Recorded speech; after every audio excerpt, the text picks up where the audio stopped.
आज मैं साइंस में आपके लिए लेकर आया हूँ न्यू टॉपिक इलेक्ट्रॉनिक विन्यास।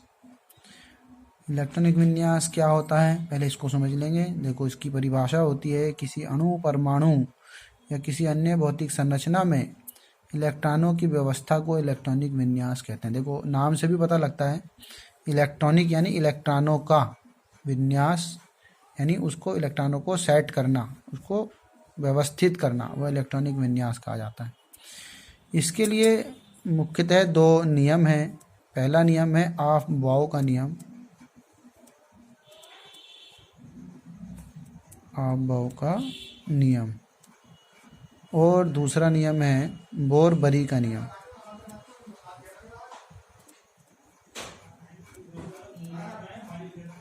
बोर-बरी का नियम। देखो, ऑफ-बाउ के नियम के अनुसार जो है इलेक्ट्रॉनों का वितरण उप कक्षाओं में होता है। इन्हें कक्षक भी कहते हैं, उप कक्षा या कक्षक।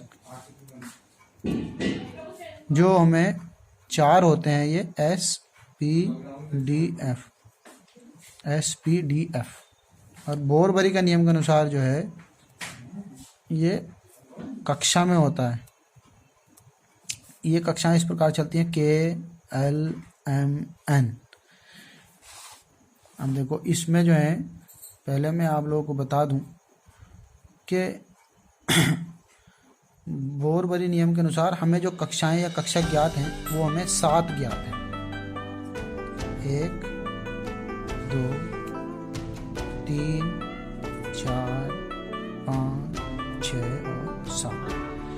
अब इसमें ऑफ-बाउ नियम के अनुसार उपकक्षक या कक्षाएं जो बटी हुई हैं वो इस प्रकार हैं कि पहली कक्षा में एक ही उपकक्षक होता है S, इसलिए इसको 1S के रूप में प्रदर्शित किया जाता है। दूसरी कक्षा में दो उपकक्षक होते हैं S और P, तो इनको 2S और 2P के रूप में प्रदर्शित किया जाता है। इसी प्रकार तीसरी कक्षा में 3 उपकक्षक होते हैं, 3S 3P और 3D। इस प्रकार चौथी कक्षा में 4 उपकक्षक होते हैं, 4S 4P 4D तथा 4F। पांचवी कक्षा में भी 4 उपकक्षक होते हैं, 5S 5P 5D और 5F। देखो, उपकक्षक 4 ही होते हैं, SPDF अधिकतम 4 होते हैं बस। छठी कक्षा में 3 उपकक्षक हो जाते हैं, 6S 6P और 6D। और 7वीं कक्षा में 2 उपकक्षक रह जाते हैं, 7S और 7P। अब तक के ज्ञात जितने तत्व हैं उनके अकॉर्डिंग यही उपकक्षक और कक्षक है। अब इसमें इलेक्ट्रॉनों का वितरण जो है, वितरण क्रम वो इस प्रकार है। देखो, इलेक्ट्रॉन पहले 1S कक्षा में प्रवेश करता है, उसके बाद जब इलेक्ट्रॉनों की वृद्धि हो जाती है तो वो 2S कक्षा में आ जाते हैं। 2S कक्षा से इलेक्ट्रॉन वो 2P कक्षा में होता हुआ और 3S कक्षा में प्रवेश करता है। 3S कक्षा से इलेक्ट्रॉन 3P कक्षा में होता हुआ पहले 4S कक्षा में आता है, उसके बाद 3D कक्षा में इलेक्ट्रॉनों का प्रवेश होता है। और फिर 3D कक्षा से 4P कक्षा में इलेक्ट्रॉन आते हैं, 4P से 5S कक्षा में आते हैं, 5S से इलेक्ट्रॉन सीधे 4D कक्षा में प्रवेश करते हैं, 4D से 5P, 5P से 6S, 6S से इलेक्ट्रॉनों का वितरण जो है वो 4F कक्षा में होता है। उसके बाद 5D में, फिर 6P में, फिर 7S में। 7S के बाद इलेक्ट्रॉनों का वितरण 5F कक्षा में होता है, फिर 6D, फिर 7P। इस प्रकार ये हमारे इलेक्ट्रॉन जो हैं कक्षा वाइज जो हैं वो वितरित होते हैं, कक्षा वाइज और उपकक्षा वाइज, या कक्षक कह सकते हैं इनको। ये बहुत इम्पोर्टेंट चार्ट है, जिसको ये समझ आ गया वो सरलता से जो है इलेक्ट्रॉनों का वितरण कर सकता है।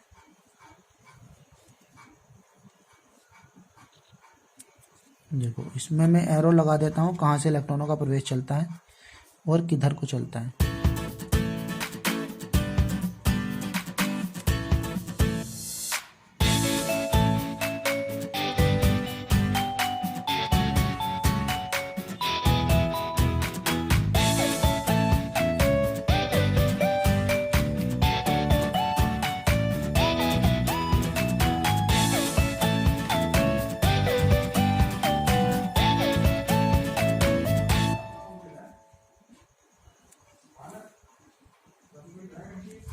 ये सबकी समझ आ गया होगा। इस प्रकार ये चार्ट है, ये अबाव नियम का चार्ट है। अब इसमें जो है मैं आप लोगों को किसी एक परमाणु का इलेक्ट्रॉनिक विन्यास निकाल करके वितरित होता है। देखो सबसे पहला तो हमारा हाइड्रोजन आता है। अब परमाणु के हमें जो है परमाणु क्रमांक पता होना चाहिए, तब हम इसका इलेक्ट्रॉनिक विन्यास निकाल सकते हैं, यानी परमाणु का क्रम कि उसमें कितने परमाणुओं की संख्या है। ये देखो हाइड्रोजन का परमाणु क्रमांक 1 होता है, इसका इलेक्ट्रॉनिक विन्यास भी 1 ही होता है, और उपकक्षक के रूप में ये होता है 1s। 1 का मतलब है कि पहली कक्षा, और s का मतलब है s उपकक्षा यानी s उपकोष। दूसरा आता है He का 2, इस प्रकार इसका इलेक्ट्रॉनिक विन्यास भी 2 होता है। यहाँ कक्षा तो 1 ही रहेगी, s उपकोष रहेगा। देखो यहाँ एक इलेक्ट्रॉन को s के ऊपर 1 लगा करके प्रदर्शित करते हैं, और यहाँ दोनों इलेक्ट्रॉन को s के ऊपर 2 लगा करके प्रदर्शित करते हैं। इससे पहले कुछ इंपॉर्टेंट बात समझ लें। देखो s, p, d और f, ये मैंने आप लोगों को 4 उपकोष यानी कक्षक बताए थे।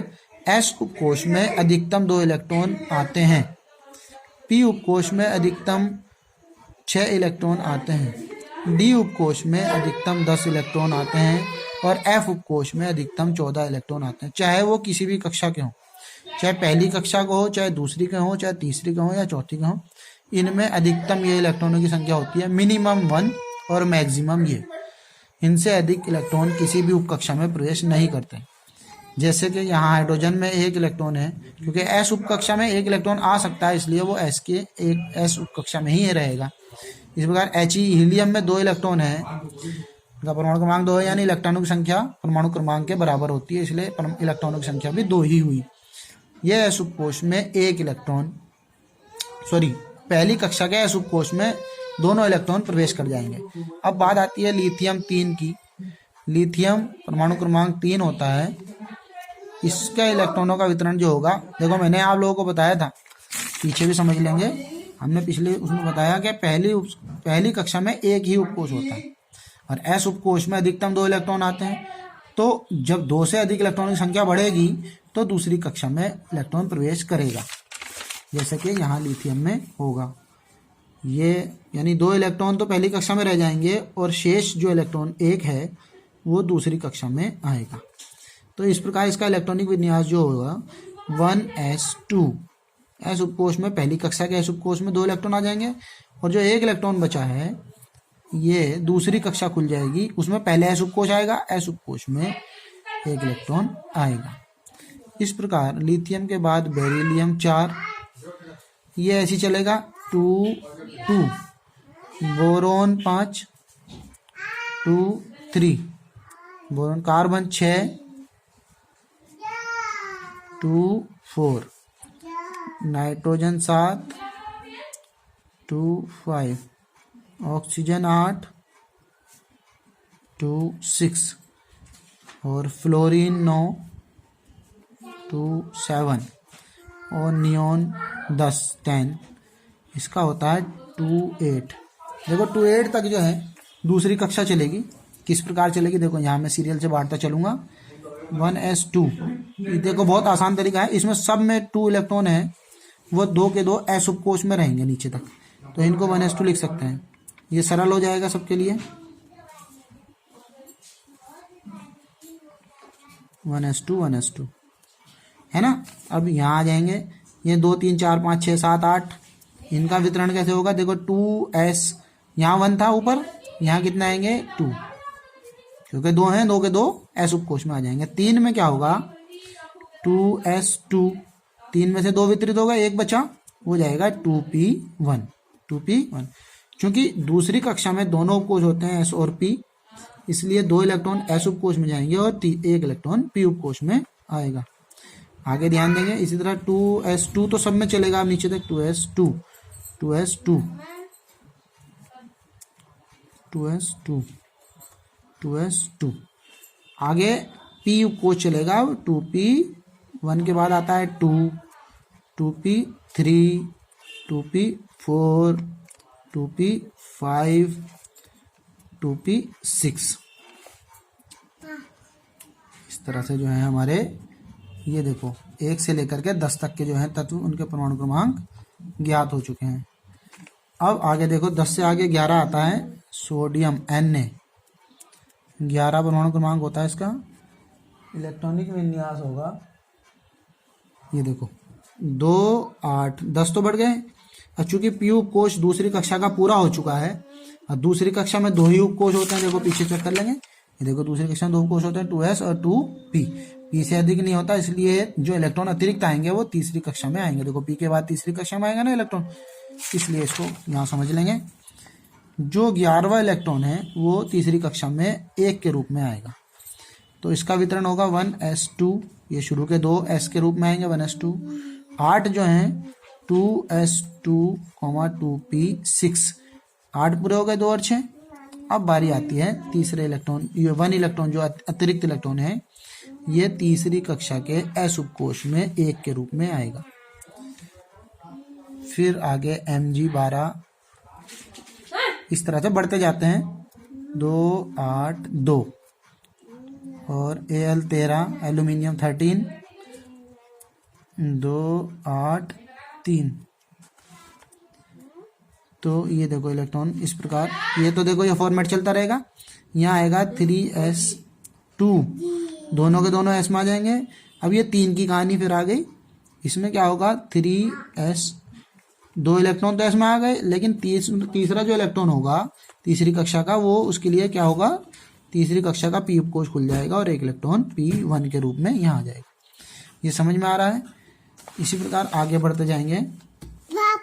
सिलिकॉन 14, इसका होगा 2 8 2 और 8 10, बच्चे कितने 4, 14 हो गया। सिलिकॉन के बाद आता है फास्फोरस 15 2 8 5, सल्फर 16 2 8 6, क्लोरीन 17 2 8 7।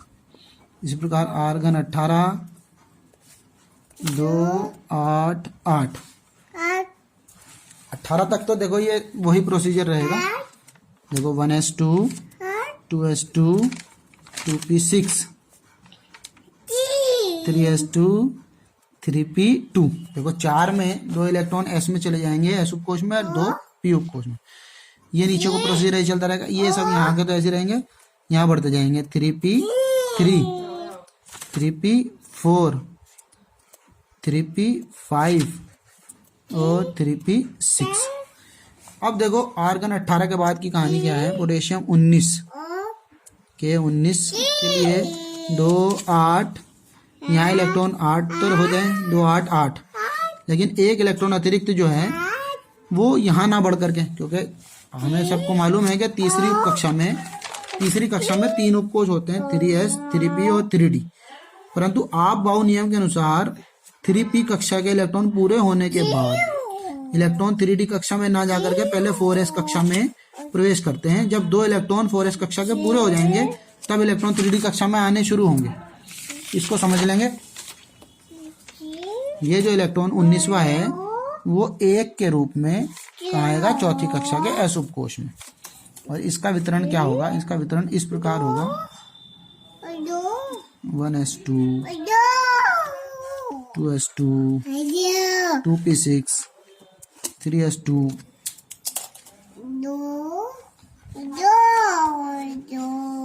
3p6 और 4s1 के रूप में आएगा 19वां इलेक्ट्रॉन। इस प्रकार कैल्शियम 20 के लिए क्या होगा, ये यहाँ हो जाएगा 20 के लिए 2 8 8 2। जो 2 इलेक्ट्रॉन अतिरिक्त हैं 18 तो यहाँ आते हैं 2 और 8 10 और 8 18 2 20। इसके इलेक्ट्रॉनों का वितरण ये हो जाएगा 1s2 2s2 2p6 3s2 3p6 4s2। देखो आप बाउ नियम के अनुसार 3p में 6 इलेक्ट्रॉन और 4s में 2 इलेक्ट्रॉन पूरे होने के बाद अतिरिक्त इलेक्ट्रॉन जो बढ़ेंगे अब वो 3D कक्षा में आएंगे। उसके लिए देखो किस प्रकार करना है। 21 स्केडियम 21 आता है। अब स्केडियम 21 में 2 8 और 2 इलेक्ट्रॉन 4 कक्षा के एस उपकोष में पूरे होने पे 3D कक्षा ओपन होगी। यहाँ 9 इलेक्ट्रॉन लिखे जाएंगे। यहाँ क्या होगा, यहाँ 9 इलेक्ट्रॉन, 8 से अतिरिक्त इलेक्ट्रॉन कब तक जाएंगे, जब तक ये 18 पूरे ना हो जाए।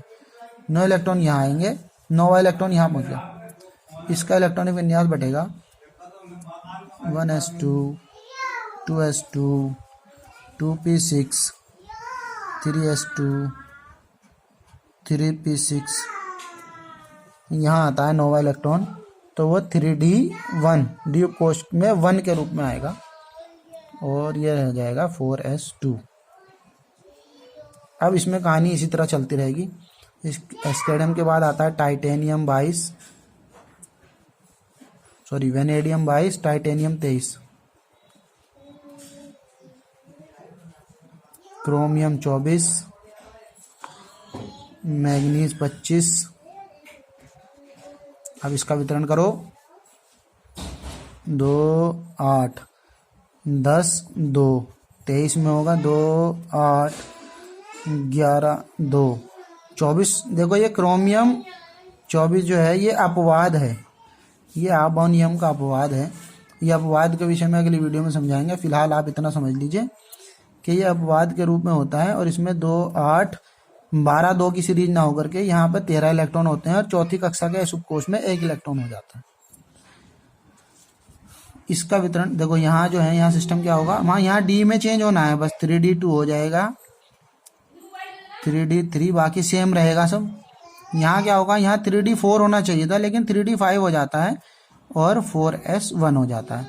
और ऊपर वालों में सभी में 4s2 रहेगा, 4s2।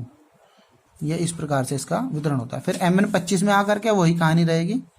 यहाँ 2 8 13 2 ही रहेगा, तो यहाँ पे भी 3d5 परंतु 4s2 रहता है, 4s2। ये अपवाद जो है, ये अपवाद वाली नेक्स्ट वीडियो में मैं आपको बताऊंगा अपवाद क्यों है। ये समझ आ रहा है।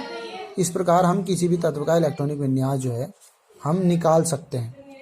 देखो अलग अलग तत्वों के अलग अलग तरीके से अपवाद के साथ अगली वीडियो में आपको बताए जाएंगे।